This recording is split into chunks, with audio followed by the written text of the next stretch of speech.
육의 양식도 허락하시고 하나님 예배하고 영의 양식도 먹게 하시니 감사합니다. 이 시간에 이제 사도행전의 말씀을 같이 나눌 때에 성령께서 우리 각 사람에게 능력으로 함께 하시고 은혜를 주셔서 성령과 함께 이 시대를 살아갈 수 있도록 도와주옵소서. 예수님의 이름으로 기도합니다. 아멘. 네. 지난주에 우리 마태복음 잘 읽으셨죠? 이제 보고서 예수님에 대한 복음서를 이제 읽었는데 원래 이제 마가, 누가, 요한까지 복음서가 이어지지만 우리 마태복음을 한번 쭉 읽었으니까 이제 복음서는 조금 또 쉬었다가 읽으면 좀 좋을 것 같아요. 계속 이제 비슷한 내용들이 반복되기도 해서 마태, 마가, 누가는 우리가 아다시피 공관 복음이라고 해요. 같은 내용들이 사실 같은 시각으로 이제 쓰여져서 겹치는 내용들이 많고 조금 이제 요한복음의 내용이 조금 다른데 요한복음은 또 우리가 많이 나누기도 했고 이 마태, 마가, 누가와 요한은 시기가 조금 저작된 시기가 좀 떨어져 있습니다. 그래서 요한복음은 사실은 뒤에 우리 신약 교회가 이제 끝나가는 저희 시점에 마지막에 요한계시록 읽을 때쯤에 요한복음을 다시 한번 좀 다룰까 합니다. 그래서 오늘은 우리 사도행전을 좀 같이 보려고 합니다.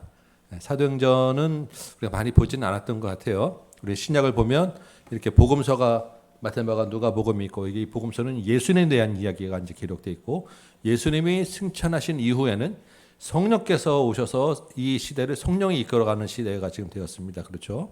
그래서 그 중심에 사도행전, 실제로는 성령행전, 성령께서 사도를 통해서 교회를 세워나가시고 성령께서 일하시는 이야기가 쭉 기록되어 있는 이 사도행전 중심으로 이 중간중간에 뭐가 들어가 있습니까?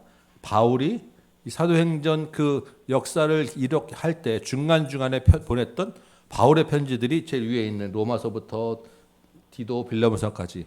그래서 이걸 바울 서신이라고 이야기하고 이 같은 시대에 또 바울 외에 다른 여러 저자들이 그래서 이걸 공동 서신이라고 하는데 베드로도 있고 야고보도 있고 또 알 수 없는 히브리서 같은 저자도 있고 이러한 책들이 이 사도행전이 기록되어지는 역사 그 중간중간에 있었던 일들이 계속 다뤄지는 거예요. 그래서 위에는 바울 서신, 밑에는 공동 서신이라고 하고 이 공동 서신은 베드로나 뭐 요한이나 유다나 야고보나 여러 사람이 썼는데 읽다 보면 또 이 사람들끼리 또 통하는 주제들도 있어요. 그래서 이거를 우리가 공동 서신이라고 이야기합니다. 이러한 사도들의 시대의 이야기가 마지막 끝나면서 신약이 마지막에 주님 다시 오실 때 이를 기록하는 요한계시록으로 마무리지게 되는 거예요. 이제 이게 신약의 이제 구조가 되겠습니다. 우리가 사도행전을 이제 쭉 읽어 나가다가 일정 시점이 되면 사도행전에서 사도 바울이 전도의 여행에 가면서 보낸 편지들이 있거든요. 그 편지를 기록한 시점쯤에 가면 그 편지들의 내용들을 같이 보면서 그러니까 우리도 예전에 구약에서는 열왕기서를 보다가 또 선지서 보면서 조금 왔다 갔다 했던 것 같이 이번에는 사도행전을 보면서 로마서도 보고 고린도 전후서도 보고 다시 사도행전 봤다가 갈라디아서도 보고 이렇게 좀 신약 서신서들을 좀 쭉 이제 읽어 나가려고 합니다. 우리 오랫동안 사실 구약을 좀 많이 했기 때문에 신약을 많이 안 다뤘어요. 설교 본문으로도 많이 안 다뤄지고 그래서 이 신약에 대한 여러분 기대감이 좀 있으실 줄 믿습니다. 아멘. 네. 지난번에 한번 이재진 집사님이 물어보셨는데 뭐 구약이 쉽습니까? 신약이 쉽습니까? 갑자기 그러셨는데 여러분 뭐가 어떤 책이 더 쉽습니까? 네, 성경은 다 쉽죠. 아닙니까? 네.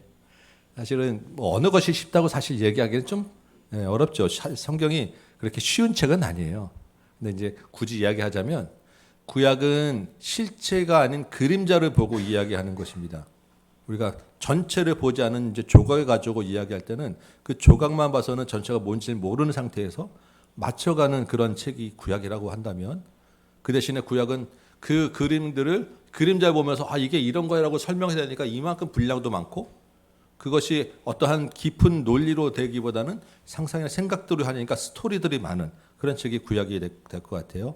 그래서 사실은 구약이 조금 더 어려울 수 있어요. 왜냐하면 옛날 이야기고 실체가 없는 이야기고 그래서 이해는 좀 어려울 수 있고 신약은 그 대신에 우리 분명한 예수 그리스도는 실체를 보고 예수 그리스도를 보면서 이걸 보면서 여기에 대한 이야기를 하니까 그리고 이 사람이 직접 한 이야기들을 나누니까 훨씬 더 읽기나 그리고 내용도 구약보다는 훨씬 더 현대적이고 우리가 예수님이 직접 살면서 자기 살면서 일어나는 일들을 같이 이야기하니까 우리 삶에서도 직접 이야기되고 해서 읽기는 조금 더 신약이 편하실 수는 있을 것 같아요. 근데 그 대신에 신약은 구약은 그냥 한 장, 두 장이 한 덩어리로 그냥 하나의 이야기를 한다 그러면 신약은 한 장 안에서 한 절마다의 각각의 얘기들이 굉장히 깊게 들어가기 때문에 우리가 그냥 읽기는 쉽지만 그 의미를 생각하기에는 신약이 훨씬 더 깊게 되겠죠. 그래서 지금까지는 우리 신약을 이해하게 하고 잘 알아듣기 위해서 구약을 몇 년간 우리가 준비를 했습니다. 그러니까 이 바탕 위에서 이제 신약을 보면 여러분 복음서 볼 때 훨씬 편하지 않으셨어요? 그렇죠. 네, 감사합니다. 네. 신약 이제 사도행전을 보면 또 훨씬 더 좋으실 거예요. 근데 사도행전은 어떤 그런 교리나 깊이를 나누는 책이보다는 그야말로 이야기입니다. 그래서 여러분 쭉 그냥 읽으시면 돼요. 읽으시면서 그냥 감동되시는데도 나도 이렇게 살아봐야지. 아, 교회가 이렇게 세워졌구나. 이런 일이 지금도 이렇게 일어나는구나. 이런 이야기들 이제 보시면 될 것 같아요. 자, 사도행전. 사도행전의 저자는 누가라고 되어 있습니다. 누군지 하는 그런 누가 말고 사람 이름이 누가예요. 네. 여러분 신약 저자 중에서 신약 중에서 가장 많은 분량을 쓰는 사람이 누구겠어요? 바울이죠. 근데 누가입니다. 네. 무슨 말이냐면 책 권수로는 바울이 제일 많은데 분량으로 치면 누가가 가장 긴 분량이에요. 왜냐하면 사도행전하고 누가복음이라는 책을 사도 이 누가가 썼거든요. 그래서 바울 서신은 책은 많은데 짧잖아요. 그냥 이렇게 몇 장씩. 그거 다 합친 것보다 사도행전 누가복음이 훨씬 더 길어요. 그만큼 많은 이야기를 한 사람이 누가입니다. 그리고 그 누가복음과 사도행전이 사실은 한 책이에요. 두 개가 같이 붙어 있는 전편 후편 같은 책입니다. 그래서 이 누가복음을 보시면 사도행전 1장하고 똑같아요. 수신자가 누구냐면 데오빌로라고 하는 데오빌로 가카여라고 해서 데오빌로에게 누가복음은 우리 사도행전 1장 한번 볼까요? 사도행전 1장 1절에 보면 데오빌로여 내가 먼저 쓴 글에는 되어 있죠. 이 먼저 쓴 글이 누가복음이에요. 전편입니다. 거기에는 어떤 내용이 있냐면 예수께서 오셔서 어떤 일을 하시고 어떤 일 말씀하시고 어떤 것을 했는지를 승천하실 날 때까지 그냥 쭉 연대기 순으로 이야기도 쭉 자세하게 기록한 것이 누가복음이라는 거예요. 그래서 여러분 마태복음은 특별히 수신자들이 조금 마태나 마가나 요한은 수신자들이 조금 이렇게 특정돼요. 마태복음 수신자가 누구였습니까? 주로 유대인이었어요. 유대인 중에서 그리스도의 예수를 믿은 유대인. 이방 교회에 있지만 주로 예수님을 믿는 그 유대인 출신의 이방 성도들을 향한 책이 마태복음이었고 요한복음도 유대인과 있지만 그 각각의 이제 내가 주 목적하는 수신자가 조금 더 특정됐는데 누가복음은 그런 관계없이 내가 예수님에 대해서 자세하게 쓸 거야. 처음부터 예수는 이런 일 했을 거야라고 자세하게 풀어 쓴 책이 누가복음이에요. 그래서 누가복음은 모든 사람을 대상으로 하는데 특별하게 누가복음 1장에서도 1장 1절도 데오빌로여라고 하면서 당신에게 이 책을 씁니다라고 하는 것은 수신자가 데오빌로 한 사람이라는 게 아니라 이 데오빌로가 누구냐라는 여러 가지 의견들이 있는데 기록은 잘 없어요. 근데 우리가 예상하는 것은 이 누가가 이 옛날에 이게 책을 쓰려면 비용이 많이 들어가잖아요. 그 두루마리 이제 쓰려면 그러한 비용들을 후원했던 후원자였을 것이다라고 우리가 생각을 해요. 그래서 우리 요즘도 책 보면 제 앞에 서문에 누구누구께 감사하며 누구누구께 이 책을 바칩니다. 이런 서문 쓰잖아요. 그게 지금 1장 1절에 데오빌로여라고 하면서 나오는 이야기예요. 그래서 데오빌로에게 보내는 것 같지만 실제로는 데오빌로에게 바치는 헌정사라는 정도로 생각하시고 이 모든 사람이 예수 그리스도를 알고 싶어서 그리고 사도행전에서는 뭐냐면 예수님이 가신 이후에 성령께서 오셔서 하신 일들을 쓰고 싶다라는 게 이 누가가 기록한 사도행전이고 그래서 이 사도행전은 그래서 이 앞에 복음서와 많이 이제 비교가 됩니다. 앞에 복음서는 아까 말씀드린 것처럼 성자 예수님에 대한 이야기였는데 이제 사도행전에서는 예수님에 대한 이야기인데 그 예수님이 보내시는 성령께서 예수님을 증거하고 예수를 통해 확장하신 일들을 정하는 그래서 주인공이 굳이 따지면 성자에서 성령으로 넘어오고 유대인에서 아까 복음서들은 다 대부분 다 유대인 중심으로 많이 쓰였다 그랬잖아요. 이제 이방인으로 그 복음 문이 넓혀가는 그런 시대 예수님의 활동하시던 이제 그 복음서는 예수님의 말씀이라 그러면 사도행전은 예수님의 제자들과 교회가 그 실제로 한 일들에 대해서 이제 기록되는 일종의 이제 그 전환점이 되는 그런 책이다. 우리가 이렇게 이야기합니다. 그래서 이 사도행전에는 사실 사도하면 사도가 누굽니까? 사도하면 예수님과 같이 직접 다닌 제자들을 사도라고 해요. 그게 이제 사도행전에 보다 보면 나옵니다. 그래서 12제자를 직접적인 사도라고 해요. 근데 실제로 이 사도행전에서 나타나는 사도는 누구냐면 베드로와 요한밖에 없어요. 그다음에 누가 나옵니까? 바울이 이제 한참 또 하죠. 근데 바울은 같이 다닌 제자들은 아니었지만 자기가 직접 예수님 봤으니까 나도 사도다라고 주장하는 사도. 그다음에 누굽니까? 사도가 아닌 사람들, 디모데, 디도, 아볼로, 두기고, 그다음에 7 집사 중에 있었던 빌립, 스데반, 이런 사람들의 이야기인 거예요. 그래서 실제로 우리가 사도행전이라고 하지만 사도행전이라는 이름보다는 성령행전이다라고 하는 게 좀 더 의미가 더 가까운 것 같아요. 그래서 성령께서 임하신 후에 성령께서 함께 하셨던 많은 증인들이 행한 이야기가 사도행전이다라고 이야기되어 있고요. 그래서 아까 말씀드린 것처럼 서신서하고 같이 나눠서 읽을 것이고요. 이 사도행전은 그래서 이 시대에 있었던 특별한 일들, 오순절에 갑자기 막 성령이 불받게 오는 그런 일들이나 이런 일들이 모델로 일어난 일들이 많아요. 그래서 이거는 모델이구나. 이거는 그때 한 번만 있었던 거나 이런 것들을 우리가 좀 생각하면서 읽을 필요가 있고요. 특별히 우리가 좀 생각할 것은 이 사도행전은 제일 마지막에 28장 끝에 보면 다른 책은 이렇게 해서 이렇게 했습니다라고 마무리되는 결말이 딱 주어지는데 사도행전은 로마에서 바울이 그냥 옥에 갇혔더라라고 끝나고 딱 그냥 마무리가 없어요. 그리고 사도 바울이 로마에서 거기서 끝난 게 아니라 그 뒤에 일들도 계속 이어지거든요. 근데 그 뒤에는 다 기록하지 않고 막 그냥 결말이 딱 끝나십니다. 그래서 우리가 이 사도행전 뭐라고 이야기하냐면 열린 결말이다라고 이야기해요. 왜 열렸겠습니까? 사도행전의 그 행전이 계속되기 때문에 사도행전은 마감으로 끝나는 책이 아니라 계속해서 쓰여지는 책이다라고 이야기하는 거예요. 누구 위해서 계속 쓰여지겠습니까? 이후에 오는 성령에 충만한 예수님의 제자들로 계속해서 이어지는 책이 사도행전이다라고 이야기하는 것입니다. 그렇다고 하면 지금 사도행전은 우리에 의해서도 지금 계속 쓰여지고 있다라는 거예요. 사도행전의 저자가 누가이지만 그 누가가 기록한 그 사도행전의 주인공 중에는 저도 있고 여러분도 있고 주님 오실 때까지 그래서 이 사도행전, 성령행전은 계속 되어질 것이다라는 것입니다. 우리 뭐 느헤미야에서 그 다음은 누구 하면서 그 다음이 우리라고 또 우리가 나눴었잖아요. 지금 사도행전이 그 이야기를 계속 하고 있다. 그래서 이 사도행전을 보면서 우리가 우리의 안에 계신 성령을 통해서 우리 각 사람이 하나님 나라의 교회를 세우고 하나님 나라의 일을 해 나가야지라고 하는 그 성령의 뜨거운 충만함이 여러분에게 솟아나길 원하고 그 성령의 충만함으로 교회가 부흥되길 원하고 그 성령의 충만함으로 여러분의 그 통해서 우리를 통해서 하나님 나라가 부흥되길 원합니다라고 하는 책이 사도행전이다라고 여러분 생각하시면 좋겠습니다.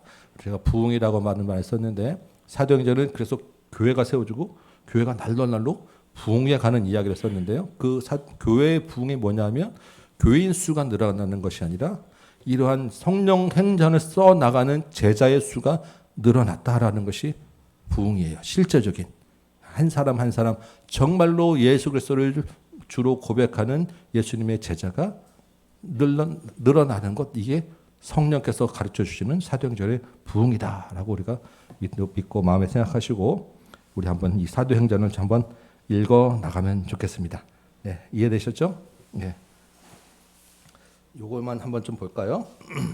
사도행전은 그래서 1장 8절 우리가 잘 알죠? 성령께서 예수님 마지막에 가시면서 뭐라고 하셨습니까? 내가 곧 가지만 성령이 임할까? 그러면 너희가 예루살렘부터 사마리아와 온 유대와 땅 끝까지 이르러 너희가 증인이 될 거야 라고 하셨죠. 그래서 정말로 그래서 사도행전은 처음 예루살렘에서부터 시작해서 사마리아에서 있었던 일, 그리고 사마리아는 사실 온 유대하고 한 덩어리예요. 사마리아가 유다 땅이니까. 그래서 예루살렘, 사마리아와 온 유대, 그리고 땅끝 이렇게 세 단계로 이 점점 확정돼 나가지는 이야기를 하는 거예요. 제일 밑에 예루살렘 보이십니까? 그러면 예루살렘에 대한 이야기, 그 다음에 사마리아가 온 유대, 그 다음에 이제 시작해서 안디옥에서부터 갈라디아, 부르기아, 무시아, 아시아. 요게 지금의 어디예요? 요게 지금의 튀르키예, 터키라고 하는 땅입니다. 그 안디옥 위에서부터 지난번에 지진 났던 지역들이 쭉 있는 거예요.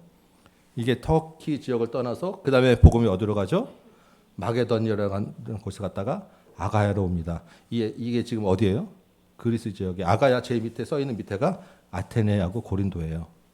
그래서 이 무시아 아시아하고 사이에 이 마게도니아 사이에 있는 바다가 에게해라고 하는 조그만 바다고요. 이 밑에 있는 큰 바다가 지중해. 그래서 복음이 아가야로 갔다가 로마까지 가는 게 사도행전 이야기. 땅끝이 안디옥부터 시작해서 로마까지가 땅끝이 점점 확장되어 나가고 로마에서 그 다음에 계속 복음이 커져서 땅끝이 점점 멀리 가서 우리에게로 왔다가 중국까지 갔다가 세계 곳곳으로 퍼져나가고 있는 중이에요. 이해되십니까? 그래서 이 이야기들 계속해서 예루살렘에서 한 덩어리, 그다음에 사마리아 온 유대에서 한 덩어리, 그다음에 나머지 땅끝에서 한 덩어리 이렇게 구분되어져 나가요. 앞에 6장, 7장까지는 예루살렘 이야기, 8장, 9장은 이 사마리아와 온 유대 이야기. 그다음에 바톤을 이어받아서 바울이 등장해서 땅끝으로 쭉 이야기가 나갑니다. 자, 우리 한번 본문을 보도록 하겠습니다.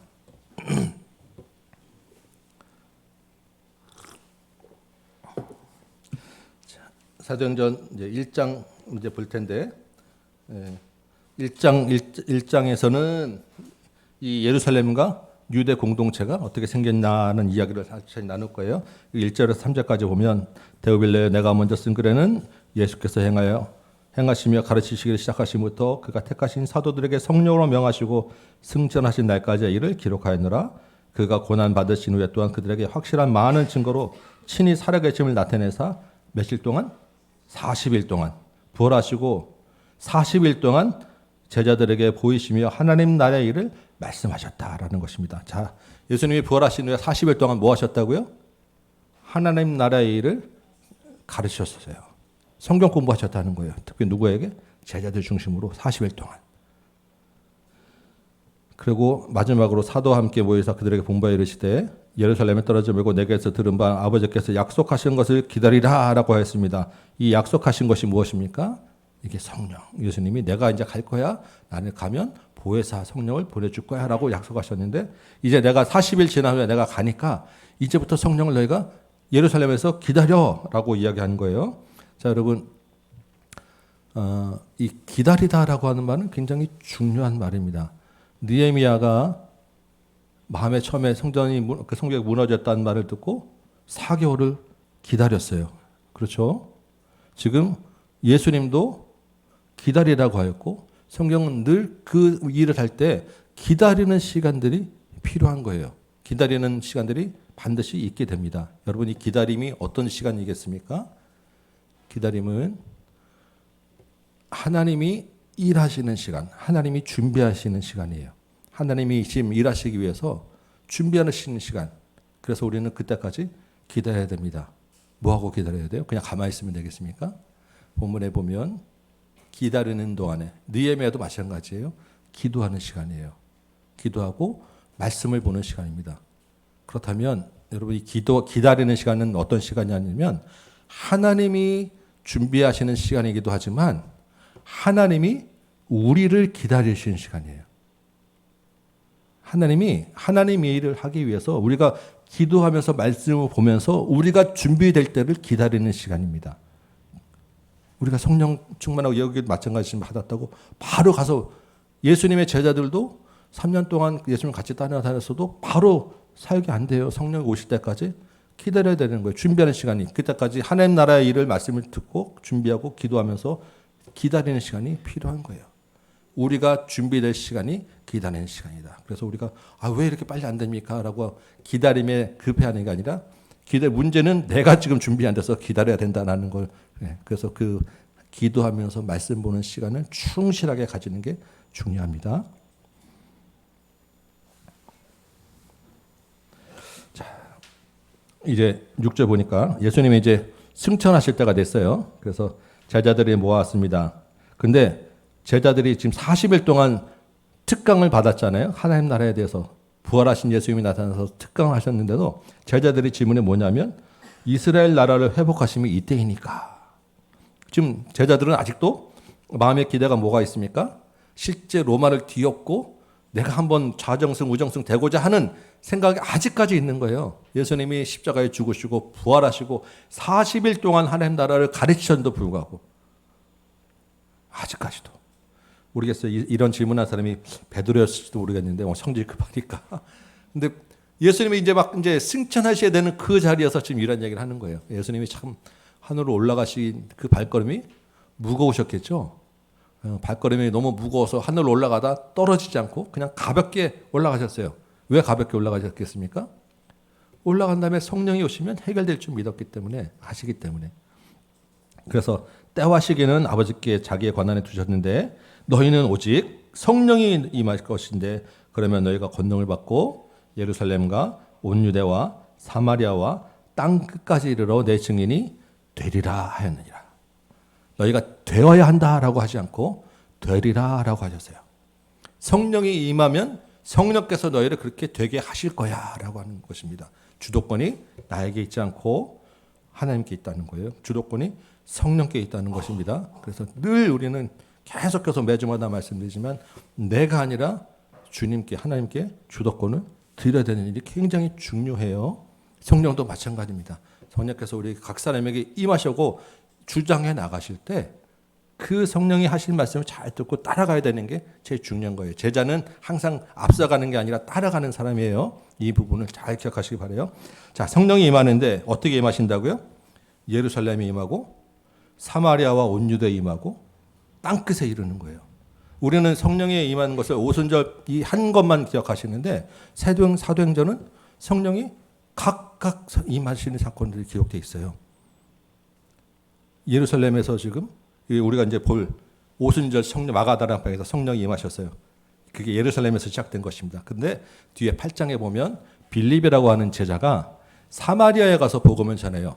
사마리아에 가서 예수님의 이야기를 막 전하는데 사람들이 오 예수님 그런 분이라고 했는데 나중에 베드로가 이제 그 이야기를 듣고 가서 보니까 이 사람들이 예수님에 대한 이야기를 하는데 성령을 아직 받지 못한 거예요.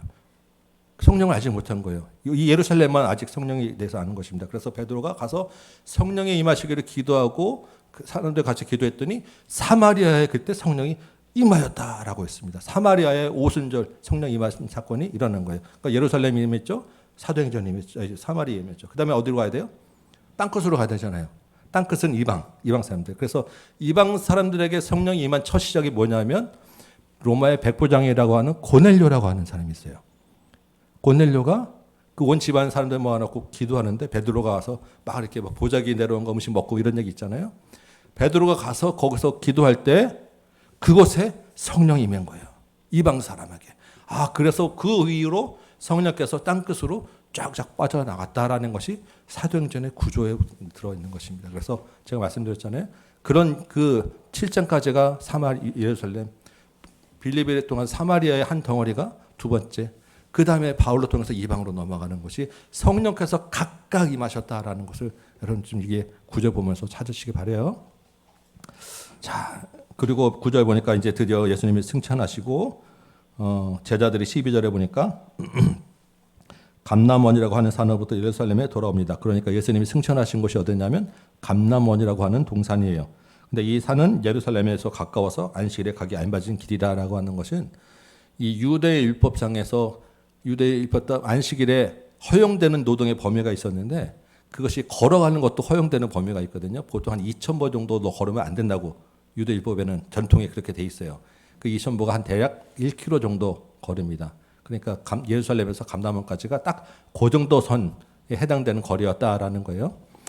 그래서 갔다가 이제 돌아와서 예수님의 제자들 이야기가 쭉 나오고 이 사람들이 다 모여서 뭐 했다고요? 오로지 기도에 힘쓰니라. 이게 기다리는 시간입니다. 성령 오실 때까지. 그 사람들이 약 120명이나 되었다라고 되어 있습니다. 근데 기도 가운데 성령께서 베드로의 마음에 감동을 주셨어요. 가만 보니까 예수님의 제자가 12명이었는데 가룟 유다가 지금 어떻게 죽었는지를 쭉 17절, 18절, 19절에서 기록되고 있습니다. 바론 유다가 돈을 갖다 던지고 자기 몸을 던져서 그냥 죽었단 말이에요. 그러니까 제자가 12이어야 되는데 하나가 빠졌어요.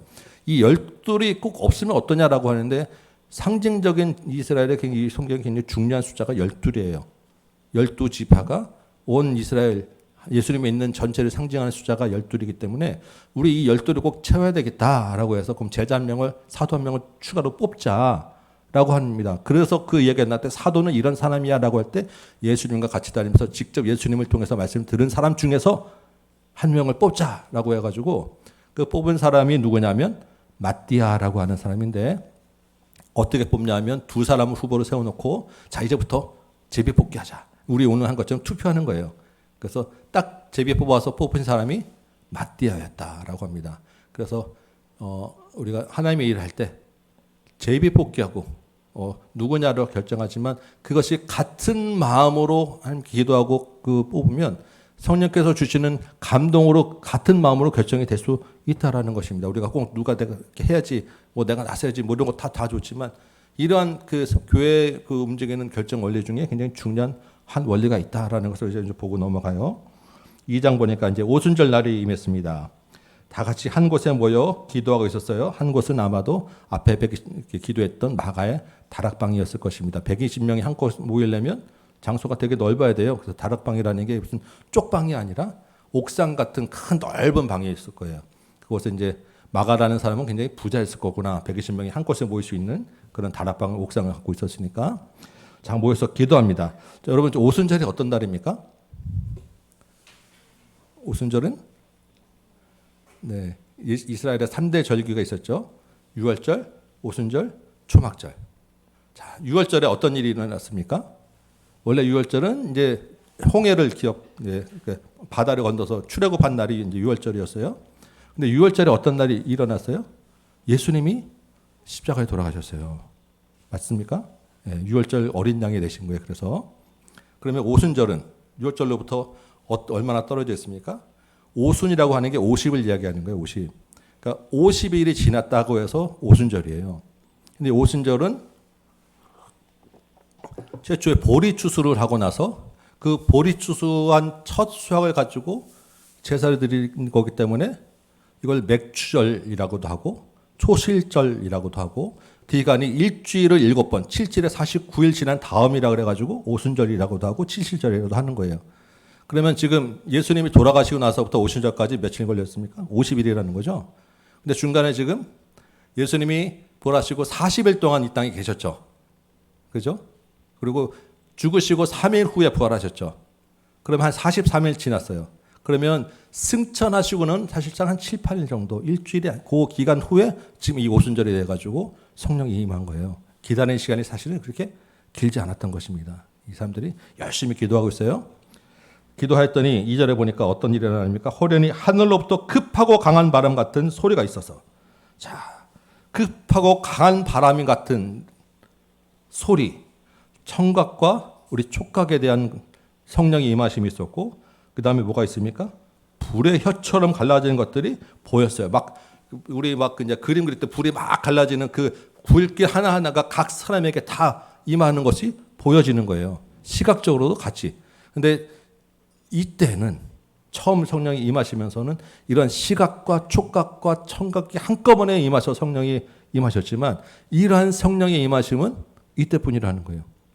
그 다음에도 성령이 계속해서 우리 각 사람의 예수님을 처음 만날 때는 강한 성령의 역사가 반드시 있는데 그것이 이렇게 막 불이 이렇게 좀 오르고 실제 이렇게 보는 일은 아마 없을 거예요. 그러니까 이런 모델과 실제 이후에 있을 것을 구별해야 되는 거예요. 예수님, 나는 그런 불을 못 봤는데, 나는 그런 바람 소리 같은 거 못 들었는데, 그럼에도 불구하고 여러분에게 성령이 임하신 것입니다.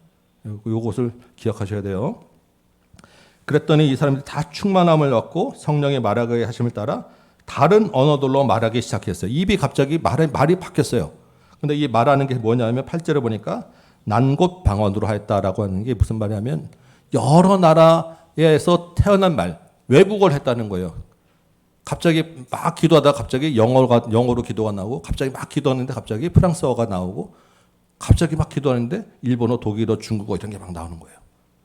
근데 그 나라들이 뭔지 어디냐면 구절을 보니까 바테, 메데, 엘레민, 그래서 본도, 아시아 쭉 해서 대략 한 15개 정도 이렇게 나라들의 말들을 다 하는 거예요. 이때가 오순절이었기 때문에 여러 지방에 있는 성도들이 다 예루살렘에 모여서 기도하고 같이 이렇게 모여 있었는데 성령의 충만함을 받는 사람들이 이 각각 지역의 말들을 하는 거예요. 누구는 뭐 바데 말을 하고, 누구는 아시아 말하고, 누구는 부르기아 말하고, 각각 여러 지방의 말들을 하면서 밖에 나가서 갑자기 막 이야기하니까 사람들이 깜짝 놀라요. 아니, 저 사람들 시골 춘 사람들인데 우리 말을 어떻게 알지?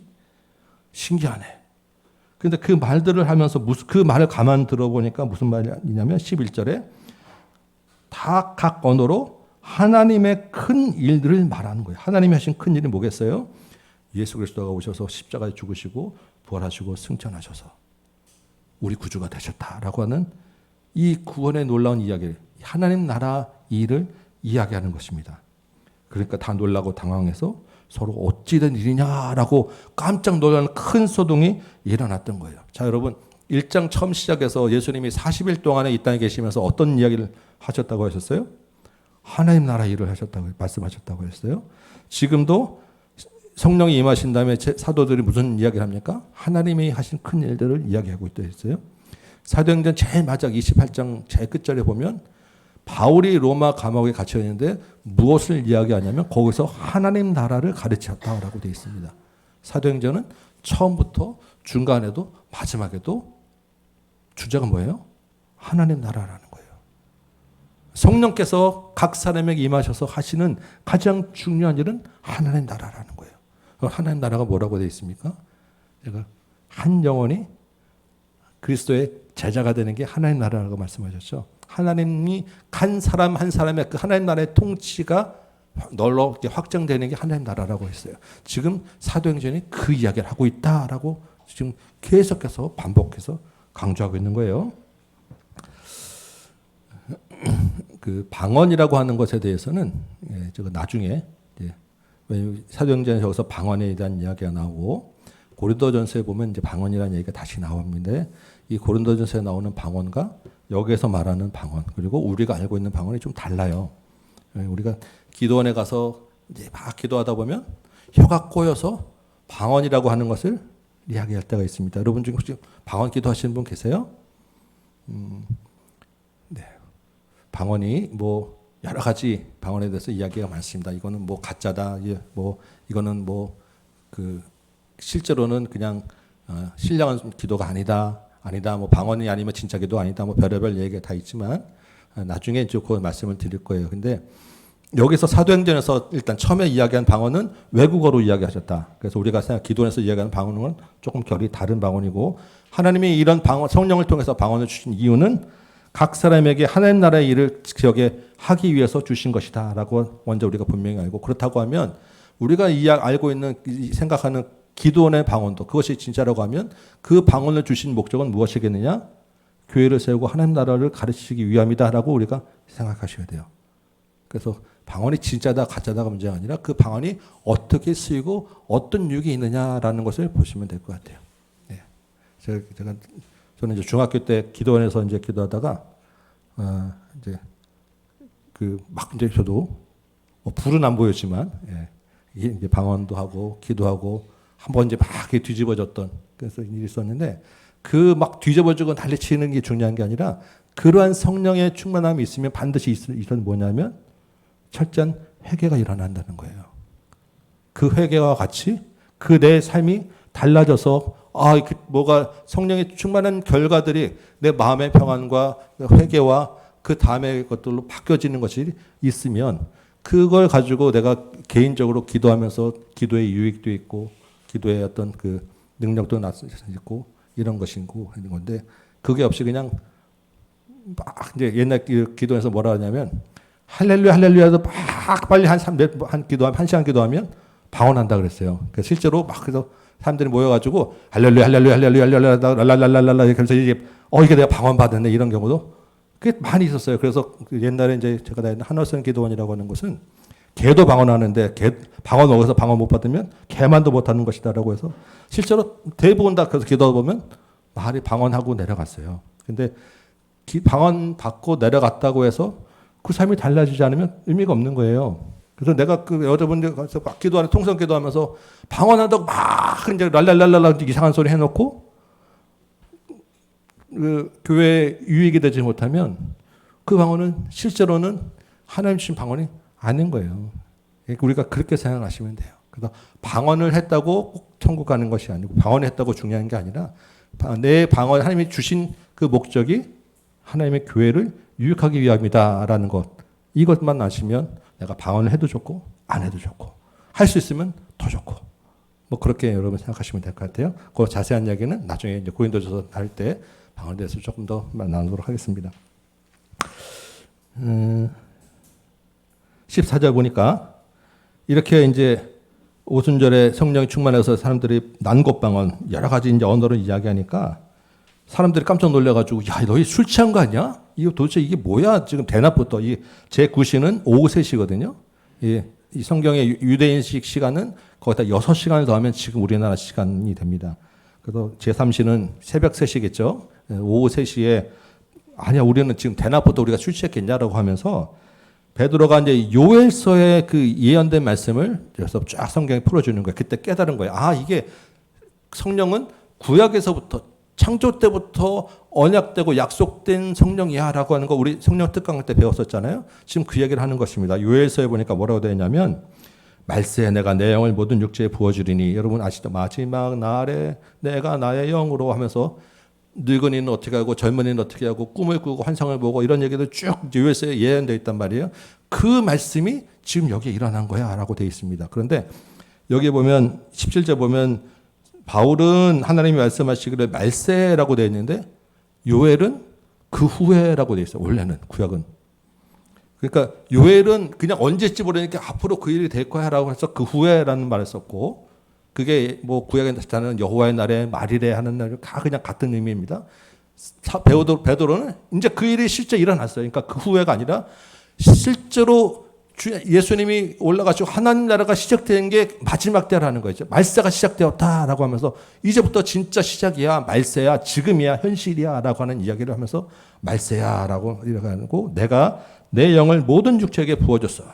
이게 뭐냐면 구약에서는 하나님의 영을 받은 사람들은 특별한 사람들이었어요. 어떤 사람입니까? 선지자, 예언자, 제사장 중에서 특별한 사람만 하나님의 영을 받고 장래의 일을 이야기하고 특별한 상을 얘기했단 말이에요. 그게 구약의 시대에 감춰진 성령이었는데 실제로 이제는 신약에 와서는 모든 사람이 그런 예언을 하게 되었다는 것입니다. 늙은이가 본 환상은 다르고 젊은이가 꾼 꿈 다른 게 아니라 다 똑같은 말이에요. 모든 사람이 성령에 충만해서 이제 하나님 나라 일을 이야기할 수 있게 되었다. 소위 말하는 우리가 모든 사람이 다 제사장이 된 거야. 모든 사람이 다 선지자가 된 거야. 만인 제사장이야 라고 하는 것입니다. 그러니까 이제부터 그 너희 모두가 성령에 의해서 성령의 행전을 써나갈 수 있는 사람이 된 거야. 이제부터 말세가 시작된 거야. 하나님 나라 그 예언하신 성령이 이렇게 성취된 거야. 그 얘기를 쭉 해줬어요. 근데 그 얘기를 하면서 뭔 얘기하면 23절을 보니까 하나님이 정하신 뜻과 미리 하신 대로 내준 바 되었거늘 누가요? 그리스도가. 메시아가 이제 이미 왔는데 너희가 메시아를 죽였어 라고 이야기하는 거예요. 성령이 오시려면 반드시 메시아가 먼저 와야 되잖아요. 그리고 메시아가 성령을 이제 오시도록 되어 있는데 그 메시아가 이미 왔었는데 그게 누구냐면 너희가 십자가에 못 박힌. 그렇죠? 그 당시 그 사람들이 바로 예수를 십자가에 못 박아라 라고 했던 바로 그 시대 동시대 사람이란 말이에요. 너희가 지금 메시아를 죽였어. 그런데 32절에 보니까 너희가 죽인 그 예수를 하나님이 다시 살리셨어. 그 일에 내가 증인이 되었어 라고 하는 거예요. 자, 1장 8절에 지금 증인이 되리라라고 했었죠. 그 증인이란 말이 지금 계속해서 자주 나와요. 실제로 베드로 요한이 증인, 내가 그 일의 증인이야 라고 하는 이야기들이 사도를 계속하게 됩니다. 성령이 이렇게 해서 연결되는 거예요. 그 이야기를 들으니까 37절에 백성들이 마음에 찔려서 우리가 어떻게 하면 좋겠나? 우리가 어찌할꼬? 라고 이제 마음에 찔려서 하나님께 묻습니다. 그랬더니 베드로가 뭐라고 했죠? 회개하고 예수 그리스도의 이름으로 세례를 받고 성령을 선물로 받아라. 이게 우리가 구원 얻는 통로예요. 네. 그 회개는 하나님 내가 어제 거짓말했습니다. 하나님 내가 오늘 욕심 부렸습니다. 이게 아니라 정말로 내가 그리스도를 죽인 죄인입니다. 나는 날 때부터 죄인입니다. 나는 구원받을 수 없는 죄인입니다라고 하는 그 본성에 대한 회개부터 시작돼서 그럼에도 불구하고 그 하나님이 예수 그리스도의 십자가로 우리 죄를 사해 주셔서 그 죄 사함을 받은 기쁨으로 바뀌어서 거기에 성령의 권능을 임해서 이 순서로 갔을 때 이 사람이 이제 예수 그리스도의 제자로 사도행전, 성령행전을 써나가는 사람이 되었다라는 것입니다. 여러분 처음 예수님을 만났을 때 여러분의 기억이 어떠신지 돌이켜 보시기 바랍니다. 반드시 이런 과정이 있으셨을 거예요. 그것이 뭐 누구처럼 맨날 며칠 떼굴떼굴 굴렀다 그럴 수도 있고요. 어느 순간에 정말로 한없는 기쁨과 은혜가 내 마음에 쫙 스치고 지나갔다 그럴 수도 있고요. 각 사람에게 임하는 모양과 형전이 달랐을 텐데 반드시 우리가 하나님을 믿는 성도로 가면 우리의 그 근본 죄가 회개되어지는 고백되어지는 시간과 거기에 이어지는 그 죄사함의 그 은혜와 성령의 권능이 우리 안에 있게 마련인 것이에요. 그게 없다면 여기 와서 이렇게 말씀을 볼 수가 없어요, 여러분. 그래서 내가 언제일까? 맨날 며칠일까? 우리가 그 날짜를 여러분 기억 못해요. 그거 다 적어놔서 그 맨날 며칠 모르면 가짜다? 아니요. 그렇게 따지는 사람이 가짜예요. 알 수도 있지만 그냥 그것을 경험을 했지만 그게 언제 정확히 모를 수도 있어요. 그렇지만 우리 안에 분명한 경험과 믿음이 있는 거예요. 그것을 붙잡고 이제 사도행전 보면서 계속해서 이게 중요합니다. 그래야 우리가 성령행전을 써나갈 수 있기 때문에 43절 보니까 이러한 사람들이 모여서 교회가 되었어요. 초대교회 예루살렘 교회가 되었는데 이 예루살렘 교회는 어떤 일이 있냐면 44절에 믿는 사람이 다 함께 있고 서로 물건을 통용하고 소유와 재산을 팔았고 각 사람의 필요를 나눠주며 살았다라고 되어 있습니다. 한 경제 공동체가 된 거예요. 이 부분을 우리가 조금 오해하기 좋은 일 것 같습니다. 예전에 저희가 성경 강좌할 때는 제가 기억에는 이거는 예루살렘 교회의 특수성 때문에 있었던 거야 라고 이제 말했던 기억이 나요. 그러니까 예루살렘 교회는 그 예루살렘 사회 자체가 신앙 공동체이기 때문에 유대교를 떠나서 그 유대교회에서 벗어나면 이런 여러 가지 경제적 활동에 제약을 받을 수밖에 없기 때문에 이 교회가 모여서 자기들끼리 서로 재산을 나누고 자기들끼리 팔아서 먹고 살았던 교회였다라고 이야기를 합니다. 그 부분은 일정 부분 맞아요. 맞을 거예요. 근데 지금 이 성령의 충만해서 사람들이 모여서 이렇게 나누고 팔았다는 것을 그때 먹고 살기 위해서 어쩔 수 없이 그렇게 한 것으로 끝났다라고 하기에는 예루살렘 교회 행적이 너무나 달라요. 우리가 성령에 충만한 사람들은 그래서 우리의 가진 소유를 언제든지 내놓을 수 있는 사람이다라는 것이 중요한 포인트고요. 그 사람들이 모여서 서로 중요한 일이 있을 때마다 기꺼이 같이 나누고 먹고 사는 경제를 같이 나누는 공동체가 참 교회다라고 지금 이야기하는 거예요. 이 사람들 날마다 먹으면서 있으면서 내 집을 오픈하고 집에서 식사를 같이 했다는 게 떡을 떼었다라는 것이고 그 사람들이 모여서 성전에 모이기를 힘썼다는 것이고 기쁨과 순전한 마음으로 또 하나님을 찬미하고 기도했던 사람들이다라는 거예요. 그래서 이 예루살렘 교회를 저러다가 끝난 교회라고 이게 하기에는 여러분께 좀 잘못 말씀드렸다라는 것을 여러분 다시 보면서 생각이 돼요. 많이 돼요. 지금 우리에게 여러분에게 이것을 재산 다 팔아서 나오라고 하지 않죠. 그럼에도 불구하고 그것을 닮으라고 하는 게 아니라 지금 그런 자기 것을 언제든지 다 내놓는 사람이다라는 공동체라는 것을 지금 이야기하고 있는 거예요. 근데 그거는 얘기하지 않고 여러분 각자 알아서 먹고 살면 됩니다. 이거는 그냥 이걸로 끝나요라고 하는 것은 굉장히 제가 성경을 잘못 가르쳤다라고 마음에 많이 생각이 됐어요. 여러분 이것을 보면서 이걸 잘 생각하시기 바랍니다. 성령의 충만함을 받는 공동체가 어떤 공동체냐? 정말로 한 가족 공동체. 그래서 경제까지도 같이 나눌 수 있는 공동체. 이게 참된 교회다. 이게 교회의 포지다. 그래서 경제가 하나 되면서 같이 모이게 힘쓰고 기도하고 하나님을 찬미하는 공동체. 어제 우리 그 고구마 캔다고 많이 모였잖아요. 쉬운 일이 아니거든요. 언제든지 집으로 오픈해서 같이 식사를 나눌 수 있는 공동체. 이게 교회다라는 것 여러분 기억하시기 바라요. 이 말씀을 그래서 다시 한번 여러분 묵상하시고 예전에 했던 말씀 잠깐 지우시고 이 말씀으로 좀 나눴으면 좋겠습니다. 3장의 그 안전병이 고치 사건은 제가 월삭기도회 때 지난 월삭기도회 때 한번 설교를 했었어요. 못 나오신 분은 유튜브를 통해서 보시기 바랍니다. 제가 중요한 얘기를 했었어요. 이 안전병이 할 때 궁금하시죠? 이전과 다른 중요한 포인트를 제가 말씀드렸어요. 꼭 유튜브 보시고 넘어가시기 바래요. 이건 넘어가도록 하겠습니다. 왜냐면 오픈하면 안 되니까.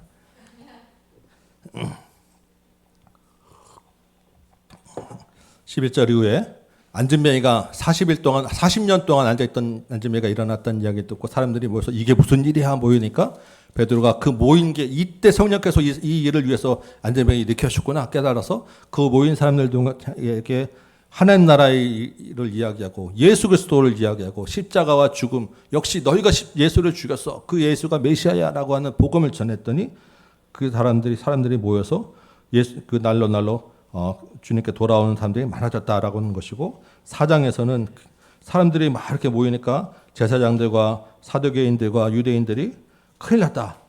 저 예수가 다시 살아났다고 이야기하면 안 되는데 그래가지고 사도들을 붙잡아다가 가르치지 못하게 하는데 그럼에도 불구하고 4장 3절 보니까 그날 예수님 말씀을 듣는 장에 믿는 자가 5,000명이 되었더라. 처음 베드로 설교할 때 3,000명이 됐는데 지금 5,000명이 됐어요. 그러면 예수하는 교회 성도가 지금 8,000명이 된 거예요.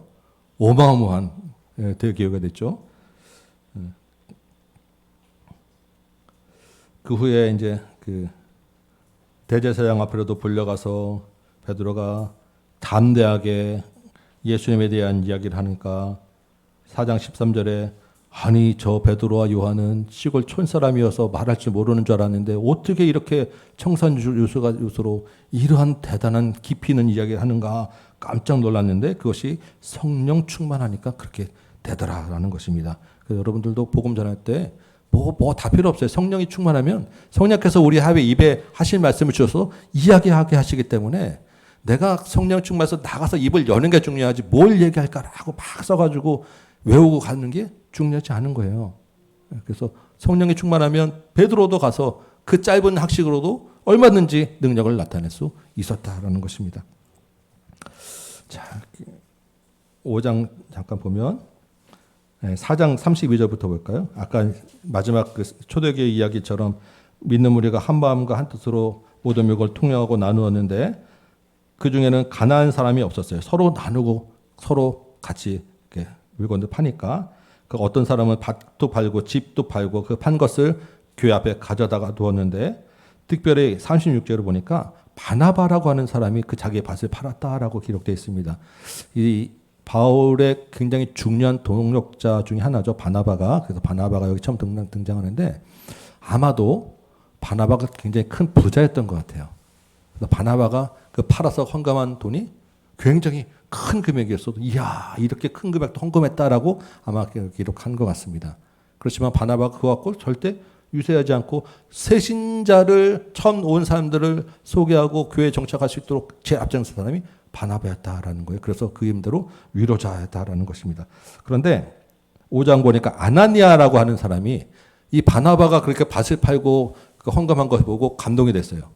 오, 나도 좀 저렇게 해야지라고 해서 아나니아라는 사람도 밭을 팔았는데 문제는 팔아서 그 돈을 가지고 헌금하려고 보니까 아까운 거예요. 나도 먹고 살아야 되는데. 그래서 절반을 뚝 떼어가지고 숨겨놓고 절반만 드렸습니다. 사실은 팔아서 절반만 드렸다고 하는 게 문제가 되는 게 아니라 절반을 드리면서 이게 답니다라고 거짓으로 드렸다는 거예요. 베드로가 보면서 너 그 헌금이 정말 다니? 아나니아가 이게 정말 답니다라고 하면서 이거 드린 것 같고 자기 자신을 좀 드러내려고 했다라는 것입니다. 베드로가 성령의 충만함을 받아서 너 이것이 다냐라고 이제 다시 확인하고 그 자리에서 아나니아가 성령을 속인 죄로 죽게 되는 거예요. 그래서 아니 헌금을 했는데 왜 죽냐라고 해서 여러분 혹시 자꾸 오해하지 마시고 아나니아가 헌금을 하지 않았더라고 해도 아니면 팔아서 정말로 하나님께 나는 이거 팔았는데 이거밖에 못 드리겠어요라고 했으면 문제가 없었을 거예요. 근데 그 마음의 거짓단과 그것을 가지고 자기를 내세우는 것 때문에 아나니아가 초대교회의 어떤 그 징벌의 예시로 지금 죽게 되었다는 것입니다. 그런데 문제는 아나니아가 죽고 나자마자 그 시체를 메고 나갔는데 부인이 그걸 모르고 들어와가지고 또 우리가 이게 판 거 다 합니다라고 또 이어서 같은 거짓말을 한 거예요. 그 부인도 그 삽비라라고 하는 부인도 역시 마찬가지로 그래서 죽어서 나갔다라고 해서 초대교회의 어떤 하나님 앞에서의 그 징벌의 그런 모델이 되었다. 이건 정말로 모델입니다. 그래서 여러분이 뭐 헌금을 안 했다고 해서 갑자기 죽고 나가 그러지는 않을 거예요. 예. 그 제가 그것을 알 수도 없고 제가 그렇지만 지금도 마찬가지로 여러분의 헌금에 그 드리는 마음과 그 생각은 하나님이 보고 계시다라는 거예요. 그래서 거기에 대해서 헌금의 그 돈 액수와 관계없이 여러분의 마음과 생각을 가지고 하나님이 평가하고 계실 거예요. 그래서 여러분이 여러분의 것들을 어떻게 사용하는지 하나님 것을 어떻게 구별하는지는 반드시 여러분 생각하시고 구별하시기 바라요. 온전하고 순전한 마음으로, 정직한 마음으로. 예. 그래서 쭉 이제 그 뒤에 5장 이야기들은 여러분 쭉 읽으시면 됩니다. 사도 베드로와 요한이 이렇게 큰 일이라고 말씀을 전하니까 계속해서 제사장들이 불러다가 그 말씀 전하지 마, 예수 전하지 마라고 못하게 했는데 그럼에도 불구하고 베드로와 요한이 계속해서 그 말씀을 전하니까 날로 교회가 부흥하게 되었더라라는 내용입니다. 그 부흥이 뭐냐면 교인 수도 늘어나지만 그 교인이 그냥 숫자가 아니라 정말로 자기 재산을 다 팔아서 나눌 수 있는 참된 제자의 숫자가 늘어났더라라는 게 그 뒤에 이야기예요. 5장까지 여러분 쭉 읽으시고 한번 여러분의 마음에 성령의 충만한 감동이 있으시기 바랍니다. 한번 제가 기도하도록 하겠습니다. 아버지 하나님, 사도행전의 성령의 행전을 우리가 같이 봅니다. 지금 이 시대가 우리가 예수 믿고 복음 전하기에 참으로 어려운 시대라고 하지만 메시아를 죽이고 사도들을 압박하는 시대보다는 우리가 편하게 살고 있음을 기억합니다. 주님, 우리가 하나님 나라의 일을 전하는 것에 게을리지 말게 하여 주옵시고 우리 각 사람에게 성령의 충만함으로 임하여 주셔서 하나님 나라를 세워가는 우리 모든 다음 교회 성도 될 수 있도록 인도하여 주옵소서. 이 한 주간 주께서 역사하시길 믿고 예수님의 이름으로 기도합나이다. 아멘. 네.